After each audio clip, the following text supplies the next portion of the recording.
te louvar e glorificar. Envia também teu Espírito de paz e amor. O meu coração tem sede do meu Criador. Envia, Senhor, os teus anjos para nos resgatar, para nos proteger de todo mal, para nos guiar, Senhor. Manda teus anjos sobre nós e abençoa todos que... Bom dia Janaína, bom dia Sheila, nossa coordenadora paroquial de catequese. Bom dia a todos aqueles que nos acompanham. Hoje vamos conversar sobre mudar de mentalidade, curar a alma. Enquanto o Senhor vai mandando seus anjos, nós vamos aguardando mais pessoas para o nosso encontro, nosso bate-papo. Levantai-nos, ó meu Deus, estende tuas mãos. Tu és o meu refúgio nas minhas opressões, Senhor. Confia em vós, revele tua face para nós. Levanta-te, põe teu escudo sobre nós.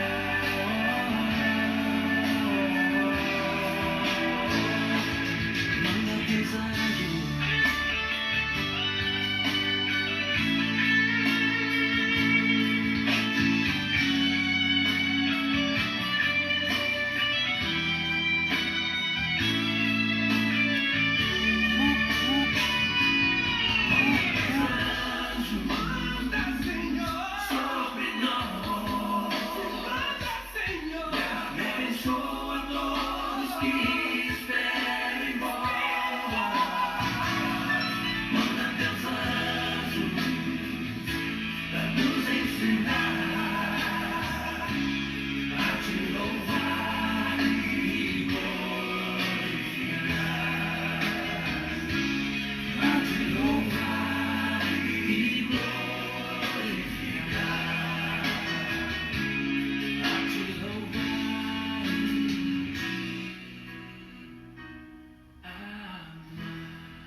Então, mais uma vez nos encontramos aqui para conversarmos sobre espiritualidade, superar o sofrimento. Hoje, nosso tema: mudar de mentalidade, curar a alma. É preciso mudar de mentalidade. Passar de uma mentalidade ligada ao mundo para uma mentalidade concentrada no Espírito Santo, conectada nesse Espírito que nos transforma, nos impulsiona e nos ajuda a mudar de vida. E para fazer isso, devemos nos converter, acordar para uma nova vida, renovar-nos, cuidar de nossa alma, tratar as doenças contraídas durante a vida, os pecados. Após uma longa e honrosa carreira, a gente vai percebendo o quanto estamos atrapalhados, tocados e modificados, convencidos de que os pecados, as doenças da alma, produzem também doenças físicas no corpo, na vida, na história. Por isso, Como psicoterapeuta, não me espanto quando ouço falar de curas pela invocação do Espírito Santo. O Evangelho está cheio de curas.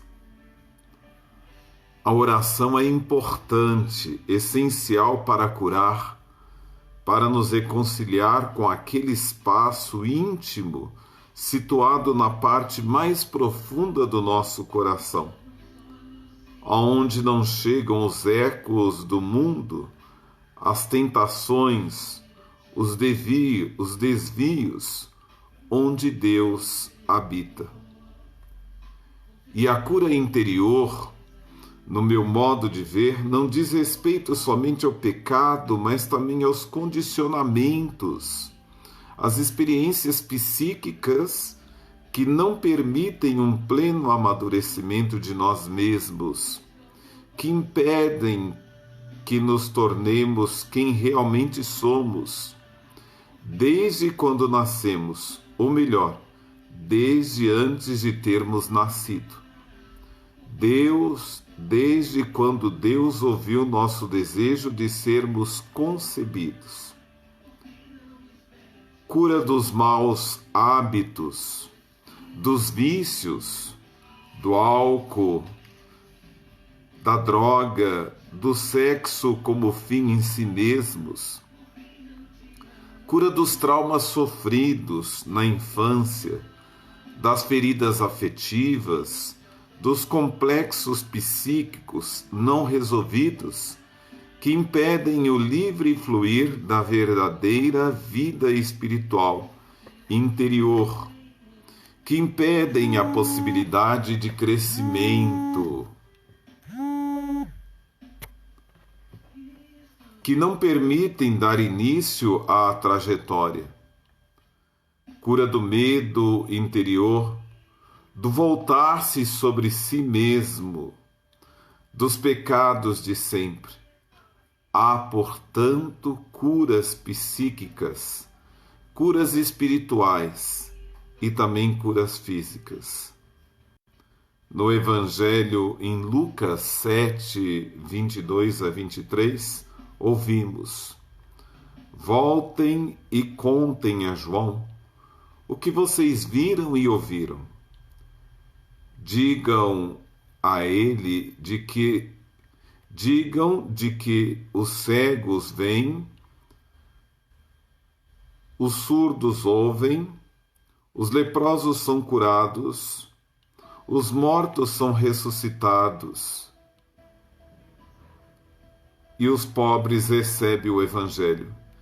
E felizes são aqueles que são perseguidos por causa da minha palavra. E felizes são as pessoas que não duvidam de mim.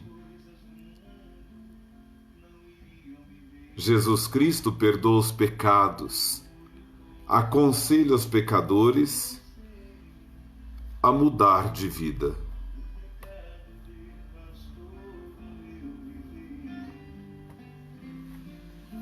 Fui embora, disse ao pai, dá-me o querer,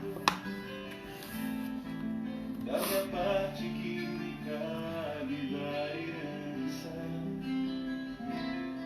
Fui pro mundo, gastei tudo, me restou só o pecado. E hoje eu sei que nada é meu, tudo é do Pai. Tudo é do Pai, toda honra e toda glória é dele a vitória alcançada em minha vida. Tudo é do Pai, se sou fraco e pecador, bem mais forte é o meu Senhor. Jesus Cristo perdoa os pecados e aconselha os pecadores a mudar de vida.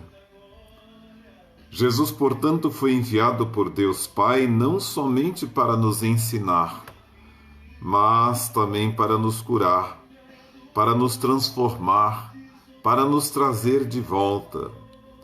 Felizes são as pessoas que não duvidam de mim, a expressão do Evangelho. No entanto, sobretudo neste novo século, do período histórico em que estamos vivendo, quando se atingiu o mais elevado e difundido nível tecnológico jamais visto pela humanidade de todos os tempos, quando muitas doenças são vencidas, a vida é prolongada. Os seres humanos podem até mudar de sexo. As mulheres idosas dão à luz. Quando se está tentando vencer a morte e já se pode até clonar um ser humano, neste momento em que você está lendo, em que você está na tua casa, em que você está no teu trabalho, no teu estudo. Quem sabe quantos estão escandalizados pelo fato de que a palavra de Deus pode curar? Talvez até você preferisse fechar o livro, fechar a vida, parar o teu trabalho, mas o Evangelho diz. Por último, Jesus apareceu aos 11 discípulos enquanto eles estavam à mesa comendo. Ele os repreendeu por não terem fé e por teimarem em não acreditar no que haviam contado, o que o tinham visto ressuscitado. Então ele diz: vão pelo mundo inteiro e anunciem o Evangelho a todas as pessoas. Quem crer e for batizado será salvo, mas quem não crer será condenado. Aos que crerem será dado o poder de fazer estes milagres, expulsar demônio pelo poder do meu nome e falar novas línguas. Se pegarem em cobras ou beberem algum veneno, não sofrerão nenhum mal. E quando puserem as mãos sobre os doentes, estes ficarão curados. Marcos 16, 14 a 18.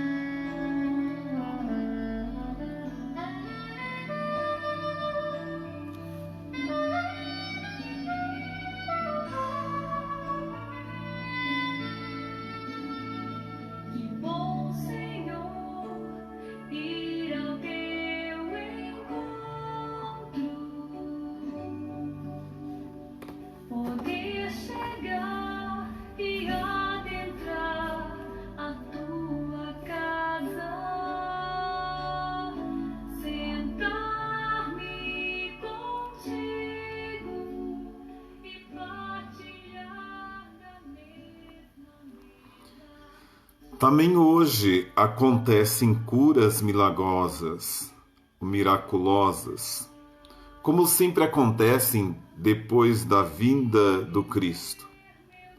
A religião cristã as registra e presenciou muitíssimas delas ao longo dos séculos.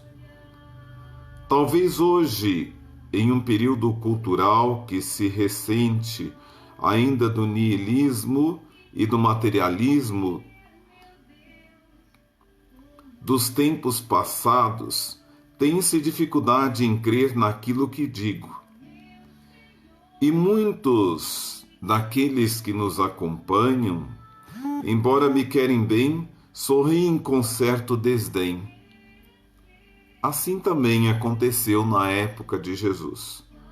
Mesmo apresentando tantos milagres, muitos ainda não acreditavam como deveriam de acreditar.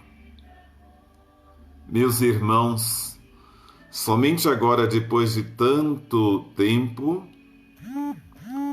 é que nós conseguimos não só perceber a presença de Deus em cada transformação na nossa vida, mas também perceber o quanto Deus se faz próximo de nós com a sua palavra e com a sua Eucaristia.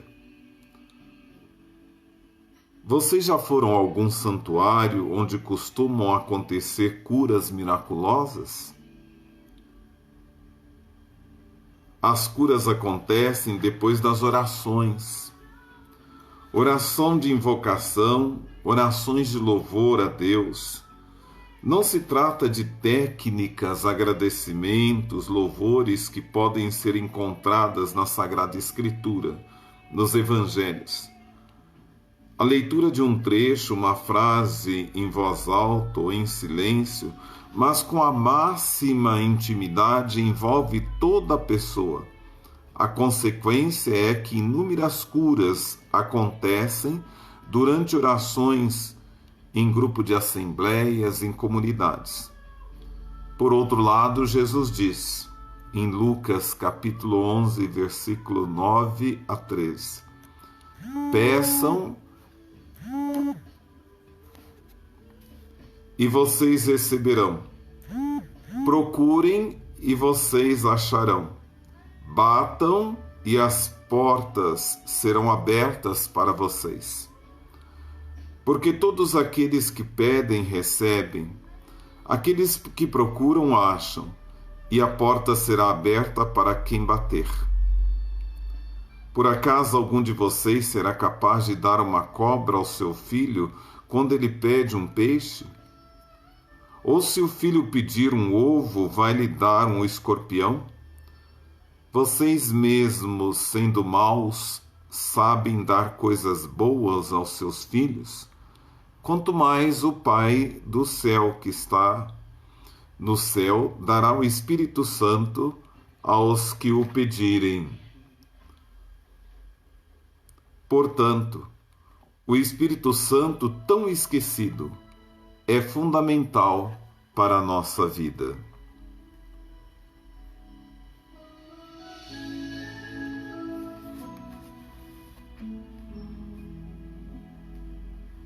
Qual é a chave? Qual é o segredo que abre as portas do teu coração? Qual é a chave? Qual é o segredo que abre as portas do teu coração? Por que não falar se ele quer te ouvir? Por que se esconder se ele está aqui? Por que não aceitar se ele quer te dar? Por que insistir em resistir? Pois ele tem tanto pra te falar. Quer te amar, te perdoar, mas é você que tem que abrir o coração. Deixa Jesus se consolar. Portanto, o Espírito Santo, quando desce sobre nós, tudo melhora. Quanto mais nos aproximamos de Deus e do seu Filho, mais o Espírito Santo aumenta em nós, penetra em nosso coração, nos conduz para uma vida nova. O Espírito Santo nos muda de verdade. O Espírito Santo fala conosco, e pelo menos falo frequentemente com ele. Ele age muito concretamente dentro de nós, curando-nos, dando-nos poder, sabedoria, amor, alegria, bondade, paz, discernimento para sobrevivermos às tentações e a neste mundo tão conturbado. Quase todo o Evangelho de Lucas fala do Espírito Santo e de curas. O Senhor me deu o teu Espírito, ele me escolheu para levar boas notícias aos pobres e me enviou para anunciar a liberdade aos presos, dar vista aos cegos, libertar os que estão sendo oprimidos e anunciar que chegou o tempo em que o Senhor salvará o seu povo. Lucas, capítulo 4, versículos 18 a 19. Depois de anoitecer, todos os que tinham amigos enfermos com várias doenças os levaram a Jesus, e ele pôs as suas mãos sobre cada um deles e os curou. Lucas 4, versículo 40.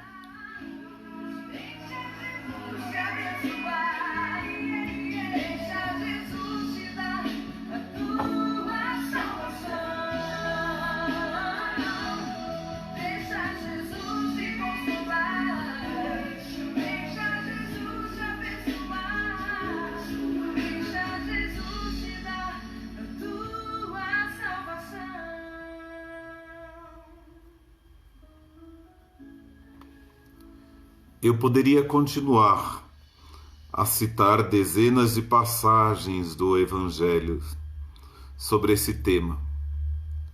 O certo é que, se pedirmos alguma coisa ao nosso Pai, Ele nos concederá. Deus nos ama infinitamente e conhece perfeitamente cada um de nós. Tanto que sabe o número exato de fios de cabelo que temos, tanto que não pode se eximir de atender nossos pedidos. E a questão não é o tipo de oração que fazemos, mas a disposição de coração com o qual nos colocamos diante dele quando pedimos. Na tradição cristã, existem sacramentos próprios para a cura, a reconciliação, a Eucaristia e a unção dos enfermos. Embora todos tenham o poder de nos curar e nos abençoar. No sacramento da reconciliação, quando reconhecemos sinceramente as nossas faltas, os nossos pecados, entramos em um processo de libertação e conversão, de transformação psíquica e espiritual. Pressupõe, portanto, um exame de consciência, um entrar em si mesmo, sem álibis, sem justificativas de qualquer espécie, e reconhecer-nos. O perdão que recebemos exerce um notável poder de cura interior, produzindo estado de paz, serenidade e alegria. Dá-nos uma grande alegria e energia, uma grande vitalidade, faz-nos renascer, nos sentir novos, porque a parte velha, a que pecou, morre.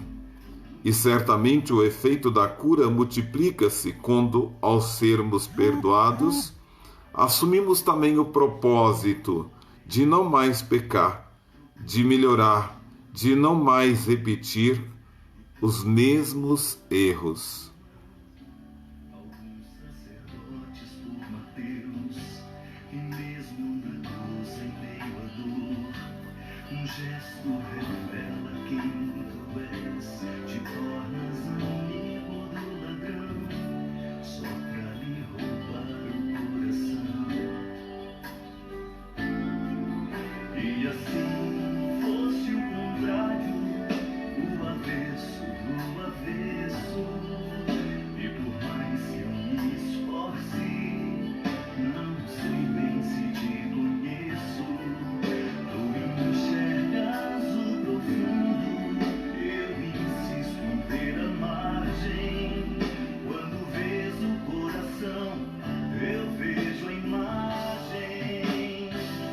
Sou humano demais pra compreender, humano demais pra entender este jeito que escolheste de amar quem não merece.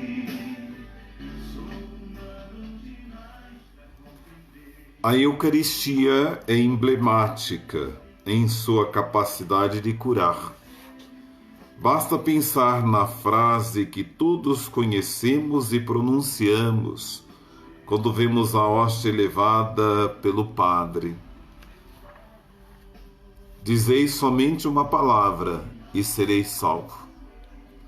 A Eucaristia tem alto valor simbólico de iniciação. Podemos até comer seu corpo e beber seu sangue. Não há nada mais poderoso que isso.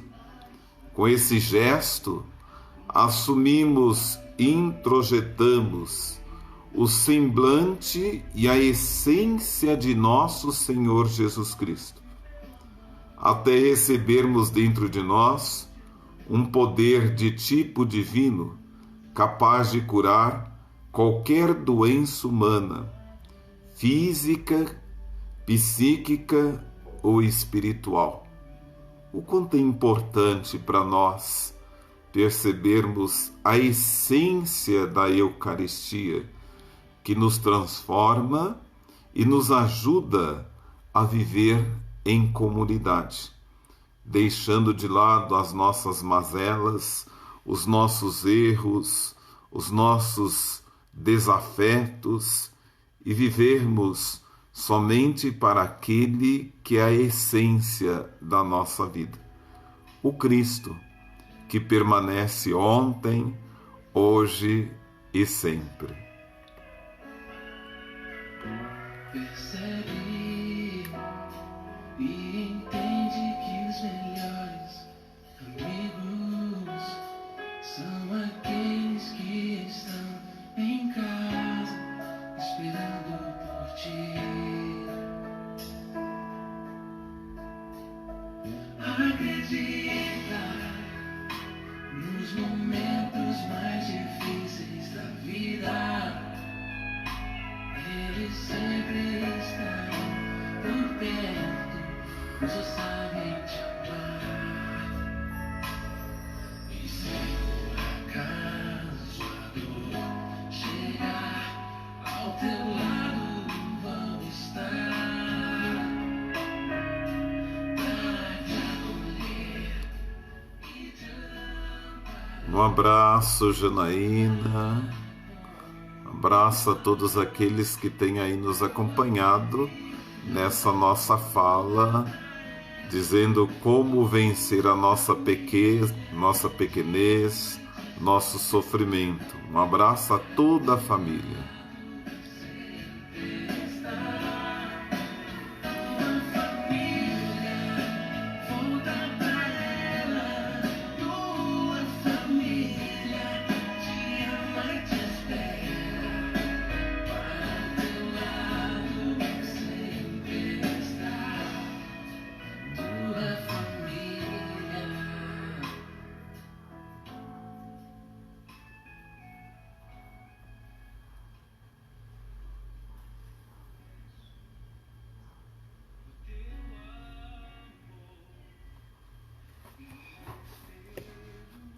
Com relação à unção dos enfermos, devemos dar-lhe um novo significado.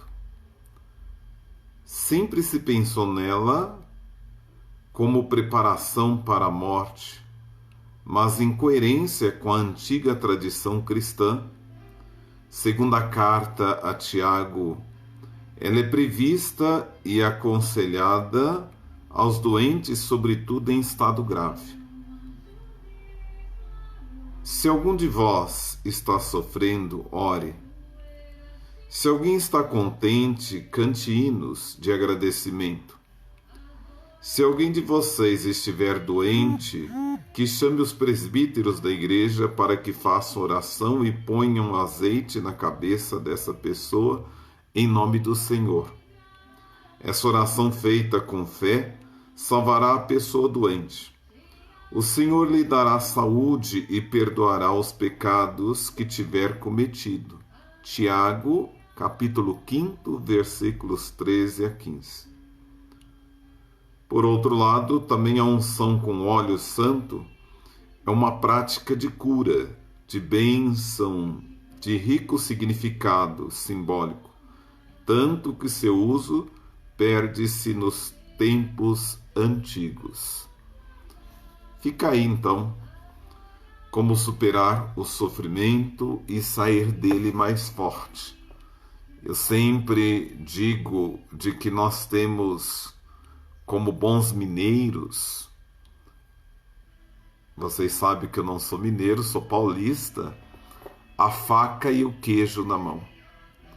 nós temos a Eucaristia, nós temos a palavra, nós temos momento em comunidade, nós temos esses meios de comunicação que nos ajudam, tantas mensagens que recebemos, tanto carinho, tanta expressão das pessoas que estão próximas a nós e que nos enxergam tanto por fora quanto por dentro.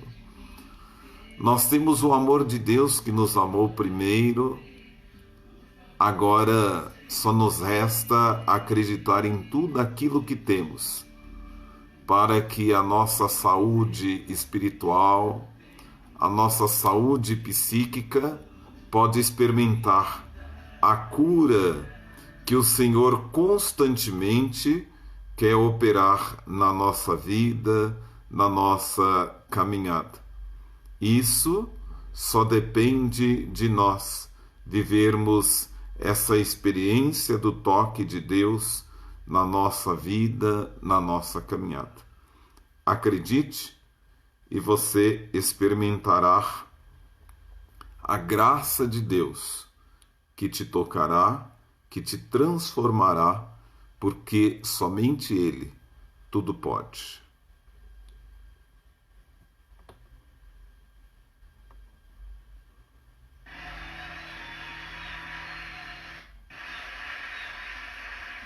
Olha, gente, é com muito prazer que eu quero convidar para cantar um dos maiores nomes da música. Prazer que eu quero convidar.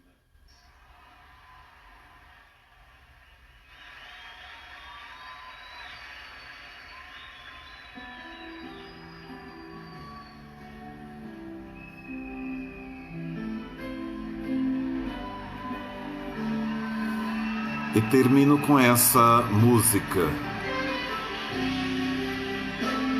que expressa tudo o que nós conversamos.